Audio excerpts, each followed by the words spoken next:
भारत की संघीय व्यवस्था में राज्य अधीनस्थ की भूमिका। एक बार भीम गुरु द्रोणाचार्य का सर दबा रहे थे और द्रोणाचार्य भीम की गोदी में सर रख के सो रहे थे। पीपल का पेड़ था। एक बिच्छू पीछे से आया और भीम की जांग पे काटने लगा। खून बहने लगा, लेकिन भीम यथावत माथा दबाते रहे। धीरे धीरे करके जब भीम के हाथों का प्रेशर कम हुआ, तो वो होता ना, जब मूर्छित होने लगे, तो द्रोणाचार्य की नींद खुली और जब भीम दराज से गिरे तो गुरु उठे। खैर, देखा तो जहर का मंत्र अंतर फूका, क्योंकि वो गुरु द्रोणाचार्य थे, किसी को मंत्र फूक के चिंता कर देते थे, जैसा शास्त्रों में लिखा है। तो भीम जिंदा हुए तो भीम से पूछा कि भीम ये बताओ, अरे कहा गुरुदेव आप आराम कर रहे थे, आपका ध्यान भंग हो जाता। तो पहले के बच्चे ऐसे थे, आज वो काकरोच देख के डर जाते हैं, हंस हंस करने लगते हैं। तो ये कथानक इस बात के लिए था, काकरोच देख के तो आदमी बिच्छी काट रहा था तो नहीं डरा। ये जो स्टेटमेंट है, ये स्टेटमेंट आपका बहुत ही क्वालिटेटिव स्टेटमेंट है। State are subordinate to the centre in the federal structure of India. Bharat की संघात्मक व्यवस्था में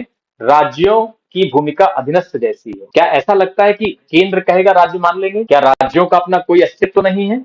यानी जैसे अगर दिल्ली कहेगी, यानी केंद्र सरकार कहेगी, तो उत्तर प्रदेश का, वेस्ट बंगाल को मानना पड़ेगा। तो ये स्टेटमेंट ठीक है ना? States are subordinate to the centre in the federal structure of India. Very good, ये हम सब लोग सहमत हो गए। ये बहुत अच्छा सवाल था, ये बात आपको याद रखना चाहिए, और आप सब गलत है ये भी याद रखना। इतनी सी बात समझाने के लिए मैंने तुम्हें पहला क्वेश्चन दिया है सिविल सर्विसेज के लेवल का। पीसीएस में तो इस स्तर के क्वेश्चन नहीं आते, लेकिन this is the standard of civil services. जो भी बच्चे आईएएस की तैयारी कर रहे हैं, वो केंद्र राज्यों के संबंध में पहला ही प्रश्न जो आता है आर्टिकल 245 है, जो टेरिटोरियल नेक्सस जिससे निकलता है, हम उस टेरिटोरियल नेक्सस से एक चीज डिटरमाइन करेंगे, राज्य भारतीय संघ में अधीनस्थ की भूमिका में बिल्कुल नहीं है। ये बात पहले क्लियर कट कर, किसी भी क्वेश्चन के लिए डिटरमाइनिंग पॉइंट हो, they are not subordinate to the centre, this is wrong. फिर है क्या? Both are sovereign in their discrete spheres, in their respective spheres.